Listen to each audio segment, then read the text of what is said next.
எனக்கு என்ன உணர்வு இந்த தேர்தலை பற்றி தோணுதுன்னா, திமுக தான் ஆட்சி அமைக்கும்னு நினைக்கிறேன். அது ஆட்சி அமைக்கிறதுக்கு முக்கிய காரணம் ஓரளவு ஸ்டாலின் பரவாயில்ல. நிச்சயமாக பழனிசாமியோட பல மடங்கு பரவாயில்ல. அந்த பழனிசாமின்ற அயோக்கியம்லாம் சமுதாயத்திலே இருக்கக்கூடாது. சமுதாயத்துக்கு அசிங்கம் ஆகலாம். ஆனால் ஒரு அரசியல் தலைவன்னா நம்ம கண்ணை தப்பித்தோடு ஏற்றக்கூடாது. அதே மாதிரி தான் அன்புமணியும். அவன் அன்புமணியை பற்றி நான் சொல்ல வேணாம், சொல்லிடலாம். அதே மாதிரி இப்போ ராமதாஸை வசப்படுறோம்னா நான் ரொம்ப வரவேற்கிறேன். ஏன்னா நீங்களாம் ராமதாஸால் உருவாக்கப்பட்டவங்க. ஆனால் உங்களுக்கும் அது வரும். அதனால் உங்கள் காலத்தை நீங்கள் எதிர்பார்த்துங்க. உங்களை தூக்கி வச்சுன்னு ஆடுன்னு நினச்சிக்கிட்டு நீங்களும் திறக்கிட்ட இருக்க வேண்டியது தான். திமுக ஆட்சி வந்ததுன்னா உங்களுக்கு நிறைய பாடம் கற்பிக்கப்படும். உங்களுக்கு அதிர்ஷ்டம் இருந்ததுன்னா திமுக ஆட்சிக்கு வராது. ஆனால் திமுக ஆட்சிக்கு வரப்போகுதுன்னு நினைக்கிறேன். அப்புறம் நீங்களாம் மாடு கேட்டு போய் எல்லாம் காலில் விழுந்துருவீங்க. பெரிய விஷயம் கிடையாது.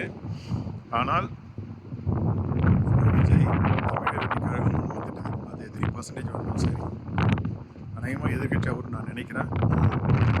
அதனால் உங்களுக்கெல்லாம் அரசியல் எதிர்காலம் கிடையாது. நிறைய நாயகங்களாம் தன்மானில் கிடையாது. நீங்களாம் நாயகம் அப்படியே மாறியெல்லாம் விஜய் காலில் விழுந்துருவீங்க, இல்லை காங்கிரஸ் காலில் விழுந்துருவீங்க, இல்லை பாஜக காலில் தொடர்ந்து விழுந்துருப்பீங்க. எப்படி இருந்தாலும் உழைச்சி ஓரளவு நல்ல மனசு இருந்தால் தான் வாழ்க்கையில் நல்லா வாழ முடியும், அரசியல் பண்ண முடியும், பொது வாழ்க்கை நல்லா இருக்க முடியும், சொந்த வாழ்க்கை முன்னே நல்லாயிருக்கும்.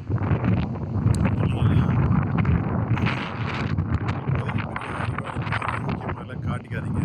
உங்கள் யோக்கியதை என்னென்னு மக்களுக்கு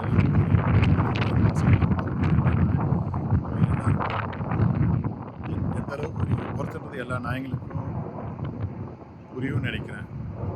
ஏன்னா நீங்கள் மிகைப்படுத்தி பேசி தவறான செய்திகள்லாம் இப்போ சில சமயம் எவனாச்சும் ஒருத்தனை பார்த்துட்டா கூட உடனே என் கட்சியில் வந்து சேர்ந்துட்டான்லாம் போய் சொல்கிறீங்கல்ல, அது மாதிரி முட்டாள்தனத்தெல்லாம் விட்டுட்டு இதெல்லாம் இந்த மாடர்ன் டெக்னாலஜியில் சீக்கிரம் வெளிப்படுத்திடுவானுங்க. அதாவது வெளிக்கொண்டு வந்துடுவானுங்க. அதனால் அந்த முட்டாள்தனமெல்லாம் மிக பண்ணாதீங்க. அப்படி பண்ணால் நிறைய பேர் காணாடியே போகிறீங்க. அதெல்லாம் வேறு விஷயம். ரொம்ப சந்தோஷம். எனக்கு என்னென்னா எதிர்பார்த்த அயோக்கிய பசங்களாம் நிறைய பேர் இந்த அரசியல் இருக்க மாட்டானுங்க. கிட்டத்தட்ட ஜெயலலிதா கருணாநிதி டைமில் இருந்தவங்கலேருந்து இப்போ பாதிக்கு மேலே போயிட்டானுங்க. இது வரைக்கும் இந்த எலெக்ஷன் 10-20% தேறி இருப்பானுங்க. அது சமுதாயத்துக்கு அது நல்லதுன்னு நினைக்கிறேன். தமிழக வெற்றி கழகம் ஒரு புது அரசியல் கட்சி வந்தது. தமிழகத்துக்கு ஒரு நல்ல மாற்றம். அதே மாதிரி இந்தியாவில் பிஜேபி இருக்கலாம். பிஜேபி கட்சி மேலே எனக்கு ஒன்றும் குறை கிடையாது. அந்த அயோக்கிய பசங்க மோடி அமித்ஷா தான் சரி கிடையாது. அது அந்த 2 நாளைக்கு போயிட்டு தான் எல்லாம் அது சீரமைஞ்சிடும். அதேமாதிரி ராகுல் காந்தி அநேகமாக தமிழக வெற்றி கழகத்து கூட கூட்டணி வரும்னு நினைக்கிறேன். நான் அதில் அதிமுக இருந்தாலும் இருக்கலாம், இல்லாத போனாலும் பரவாயில்ல, தெரியாது. ஆனால் அதிமுக சீரமைக்கப்படும். நானும் அதில் ஒரு பங்கேற்பேன்னு ஒரு நம்பிக்கை இருக்குது. காலம் தான் பதில் சொல்லி எப்படி போகுதுன்னு பார்ப்போம்.